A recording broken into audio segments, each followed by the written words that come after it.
All right, so welcome back.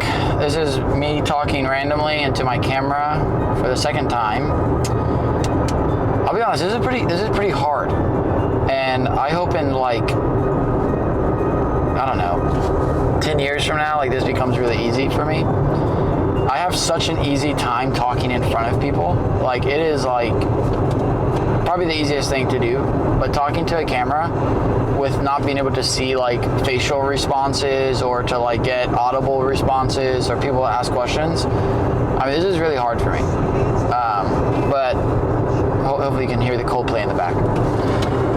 But anyway, I'm gonna just keep trying because I really want, you know, someone who's watching this video or listening, for them to just get more language and more tools to again help make sense of their story. And if this is your first time like listening to this, I always will tell you to like go back and watch like some of my workshop videos, because I think it's just like some foundational levels to help give you language to like why some of these things are happening. But like what I want to do today is I kind of want to share bits of my story. I already attempted once and I was like messing with the camera way too much. So I'm gonna attempt to do this again. And I have a few things I want to go over on this drive, and we might not get to all of them because my battery might die, but I'm gonna try my best. So I'm gonna start by just sharing some like random stories that I've been like working on in counseling, and maybe they can be like a help to you on like why these things happen. So the first story that I'll share that we've kind of been working through that kind of came up randomly for me was a story that actually has been always a joke in my family, and I always thought of super light. And basically this story is of me when I was like 4 years old. I was in Florida at the time. I had not been in Bermuda. And all of my family was over on my mom's side, right? And I remember waking up from a nap and nobody was in the house. All right, I remember what it felt like to like be in my like little body, like little Connor's body, and I'm like waking up and I feel so frantic, right? Like I felt like a true POV moment where you know, I'm just like running around the house so frantically, like looking and searching for everyone. And then come to find out everybody was outside in our driveway, and as soon as I go outside, I literally like, and I had a speech impediment too when I was a kid. That's why it makes the story funny for my family. And you know, I always used to think it was so funny too, but I came out and I said, "You stupid idiot," like more speech impediment with that. But what that was met with was a bunch of laughter, which was really sad. And I cried a lot in counseling around it. And again, like, yeah, okay, might seem really insignificant, but why I want to talk about that is because that right there is a perfect example of what can happen to you in your story when you start to learn that your natural response is not welcome, right? So let me give you like an animal analogy for a second. Imagine if a lion, I always use this analogy, if a lion comes into your room and your natural response to that lion coming in your room is to run and to flee, what would it be like if you couldn't do that because you learned that wasn't what you're supposed to do? Not because it's wrong, but because like you'd feel shame for doing it. Like people would make fun of you for doing it, right? For your natural response, right? And that's in a sense, it's what I kind of learned about anger for me, is that anger, and this is most people's story, anger and sadness is often not welcome. So anytime our body needs to feel that, right? Like if we relate that to the lion and we need to run, anytime that we need to run or fight in our present, we will choose not to. We will choose to freeze, or we'll choose to fawn, because it's too unsafe for us to do our natural response, right? And again, not saying that freezing and fawning is not a natural response, but like we're supposed to go into these like fighting and running away is like our body's way of like protecting us. If I freeze in front of a lion, I'm gonna freaking die, right? And why we choose to do that is hopefully I can explain that a little bit deeper today. But again, as we kind of go through my story, maybe it's a good invitation for you. Really, hopefully, it really is a great invitation for you to get curious about yours. So yeah, in that moment, that's what my anger was met with, was laughter, which sucked. And a lot of what my clients deal with and what I deal with and a lot of what I'm working on, just in even the past like 6 years, it has been a constant journey for me, is like trying to deal with this activation that I feel in my body, right? So in a day, my body is getting triggered, just like all of our bodies get triggered. And since I haven't learned how to like really like manage my emotions, I will end up suppressing that, which will turn into this activation, which will come out honestly like in like this ADHD kind of way. And if you read Gabor Mate's Scattered Minds, his whole premise of ADHD comes from this, right? It's a loss of our authenticity. So ADHD is just this buildup of activation. It's really like this survival energy that we do not feel safe enough to express. Does that make sense? Like imagine again, if a lion's coming at you, but you're trapped in a cage and there's nothing that you can do. Like you want to leave, but you can't. So you have to learn to like stay suppressed with these natural responses. So yeah, so coming back to the activation is I have only learned certain ways to help alleviate that. So as a child, sports was that outlet for me. Like that was the only thing I knew that could really allow me to, release energy. And again, I didn't consciously say, okay, cool, I'm not allowed to express anger and sadness in my family, so I'm going to go out and do it in basketball. I didn't do that. All I knew was that my body felt really regulated, and I don't even want to say regulated, it just felt a sense of release, right, when I played my sport, and my body loved that. So my body said, hey, you got to keep choosing that. And that's often what will happen, is we will attach ourselves to things that our body feels a sense of safety. And it's really the safety where we can let out emotion. Again, the zebra. After the zebra is running away from the lion, the zebra will shake. All animals do this. Wild animals do this, right? It's really sad because they've even studied zoo animals have higher cortisol levels because they can't release it. Like they're not really in the safety. They're not in their natural environment that they were made to be in, right? Which is so interesting, right? So it's like the book that I'm referring to about the zebras is Why Zebras Don't Get Ulcers, which another way of saying that is like why zebras don't have chronic stress, right? Because again, this is not to say that stress is bad. It's when we stay in stress is what can be really detrimental to our bodies. And the reason why we stay in stress as humans is because we don't have any safety to express it. Because how weird would it be if somebody triggered me and I got angry and I was able to name that and I flipped the table or I raged, right? Jesus did that. Why? Because he had secure attachment. But we don't have that security. So we second guess our natural reactions all the time. And that suppression of emotion is what leads to anxiety, what leads to depression, what leads to chronic pain, what leads to all these autoimmune issues, is because our body does not know what to do with it. So it releases it in some other way, and a lot of activation and my mind racing and me feeling like completely like overwhelmed. Oh, that was a lot, but I hope that makes sense, right? And again, to give you more idea around this, and I'll talk about this a lot in these videos, is the attachment versus authenticity. So Gabor Mate talks about this all the time. The reason why we experience so much heartache in our present is because we will choose attachment over authenticity 100% of the time. Literally 100% of the time we will choose attachment. Meaning, if anger will separate me from my mother or my dad, I will choose to suppress it because I say it's not worth it. I rather suppress my anger than to lose my attachment. Another way of thinking about this is an abusive relationship. most people that are in an abusive relationship, one, are primed for that, but two, they will stay in it because their body has said, we rather have this kind of attachment than no attachment at all.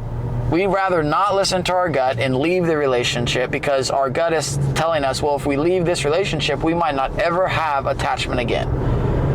That's the lie, right? So how we, what do we do with all of this, right? If you notice this, if you're somebody with anxiety or chronic illness or chronic pain, like, it isn't random, right? And I don't want to just say, okay, yeah, like, it's all stemming from this trauma, but, like, to be honest, it is.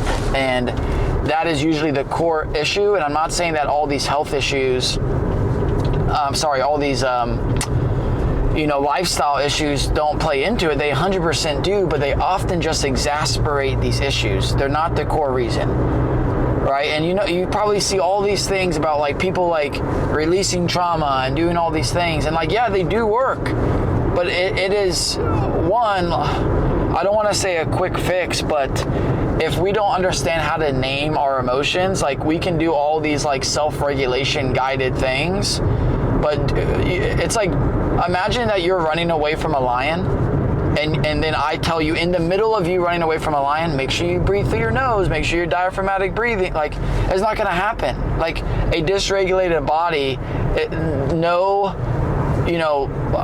hack of the nervous system is going to work in the moment of you being dysregulated, right? Like, when you're running from the lion, what do you have to find first is safety. Then you can do all of the exercises, then you can do all of the things, right? But, like, none of that's going to work until your body finds safety.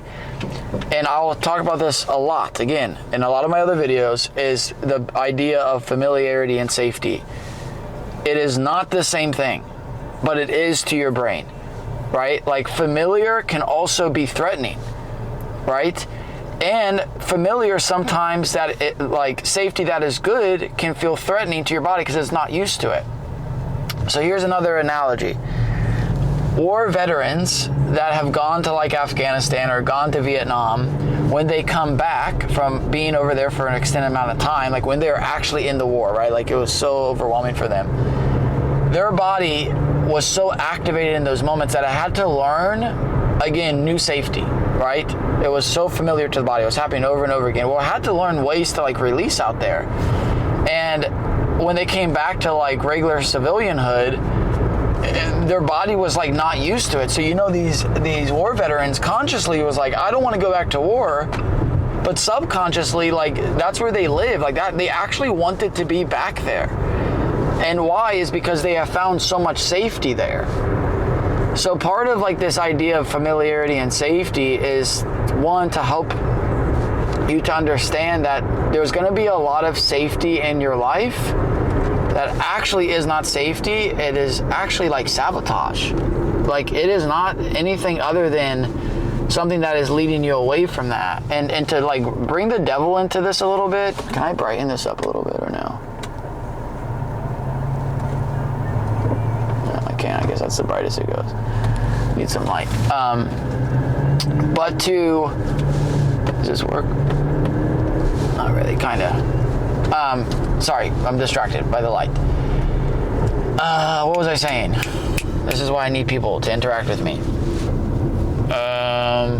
Okay, yeah, the sabotage. Like, this is why you will constantly... Oh, no, I was talking about the devil. Sorry, I was off topic. Okay, the devil, right? And I don't want to, there's so much conflict in the therapy world, and I'm just blaming everything, like, on the enemy.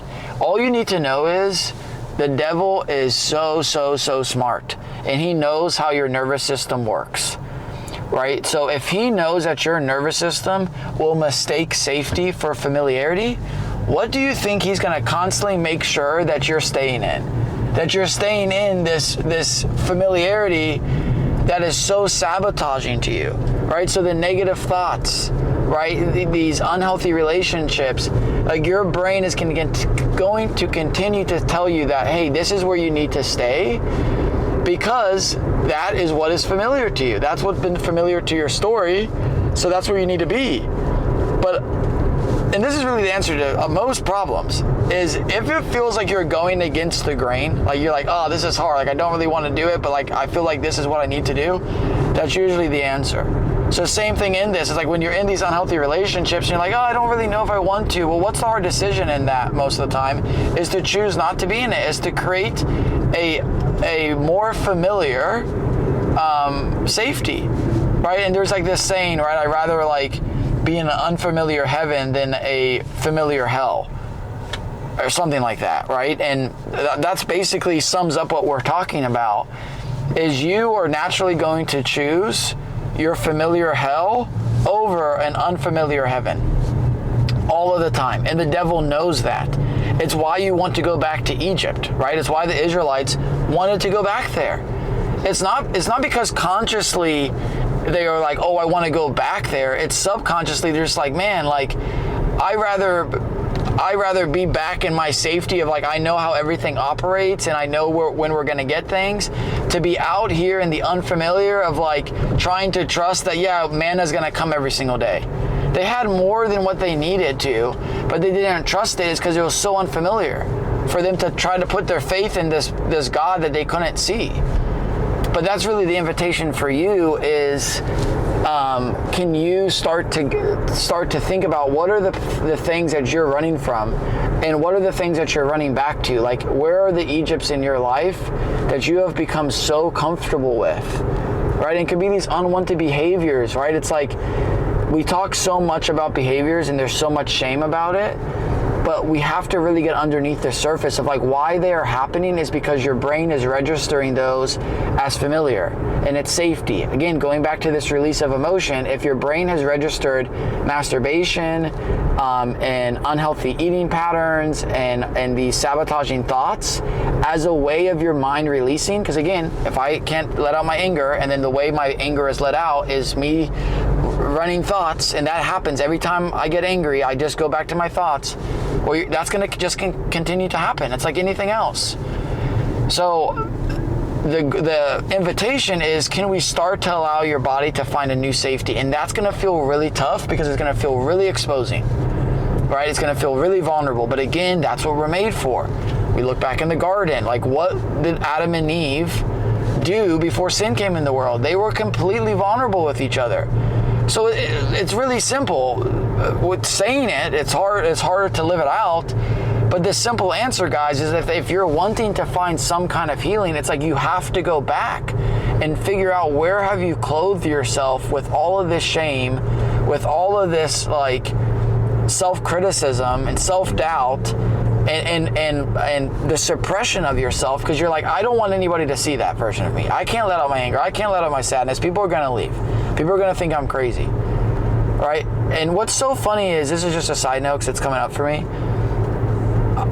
Most relationships will always have a guy, and girls do this too, but I just think it's so funny because guys want to act so like macho tough. And most guys, when they come back home to their wife, they turn into like a baby. Like baby voice, you know, they start becoming like a completely different version of themselves. Why? It's because they feel safety. And most men will never be able to show that version of themselves to anybody else. And that's something to get curious about, man, because if that's the kind of thing that's coming out when you feel safe, my goodness, do you have a lot of like childhood trauma. And I do that, and I have a lot of childhood trauma, and most men do it. And I don't want to classify that as a bad thing, but like there is so much unhealed little parts of us that we don't attend to, and we'll just keep suppressing, right? Like, man, I was at our freaking athlete camp, and like two guys were talking about, you know, like their dad called them a faggot for shaving their arms, and then that's why they never did it from that time on. I'm like, bro, like, are you serious? Like, you're a grown man and you don't do something because of what happened to you as a kid, and you're not taking that seriously. Like, think about how much this person's worldview has changed, and if that is something that he wanted to do because, let's just say he wanted to feel seen, like, and because he wanted to be, you know, like his buddies that were doing that because they were baseball players. great. Like, I'm not saying like just go and do whatever you want, but like no one got curious for him. His dad called him a faggot in that moment, rather than like maybe getting curious, like, hey buddy, like I'm just curious as to why you want to shave your arms. And he's like, well, I just want to fit in. All my other buddies are doing that. And then the dad could then tell him, hey, well, I just letting you know, like, I love you no matter what. You can shave your arms, but like, you just letting you know you don't need to do that to fit in because I love you so much. Right? And right then and there, the kid would learn, oh, cool, like, I don't have to shave my arms, but if I want to, I can. But most likely I'm probably not, because I don't feel the need to like fit in. Which then comes back to this whole point of what the last rant video that I did was all on the same thing. It was all on this idea of capacity and why we literally cannot express what's inside of us. Like, we can't express our anger, we can't express our sadness, we can't express our natural authenticity, is because the people in our lives have no capacity to do that. Like, literally, it's going to overwhelm them. They're so overwhelmed themselves already that they don't have the ability to sit there to see you and to soothe you as a child. And that's what you need as a child, literally, to be seen, to be soothed, to feel safe, so that you can feel secure. It's that simple, right? And if you don't have that, your body's going to learn to not trust its authentic, natural responses. It's so important, guys. Oh my goodness, it's so important. So, yeah, I hope this helps. I have like 11% left. I don't know how long we've been going for. But man, like, this is so important. Sorry, I got distracted by cars being stopped at the light. I was gonna say something else too. So yeah, that has to happen. Like, you have to have that as a child. And I think it was around the capacity thing. Yes, okay. So what, again, going back to my other video, like, that's why Jesus is so important, guys, because he has the ultimate capacity in this, right? Sorry, my video keeps like blurring out. Okay, cool. Like, he has the ultimate capacity to hold us in all of this. But we don't trust that because literally we have not had like physical humans to show us that. So then we don't trust it. Like, our subconscious doesn't trust that I'm going to be okay, that I can let these things out. But Jesus could, because he felt so secure in his Father. Yeah. So I think the other thing I wanted to talk about, which is like kind of a side note, but maybe not, is if you're someone that's just like, oh, therapy doesn't really work for me. Again, I hear you, because I said that a lot, because all I would do was I get into therapy and just talk. But it's really after those conversations is when we're getting to the deep end, right? It's why therapy is so important.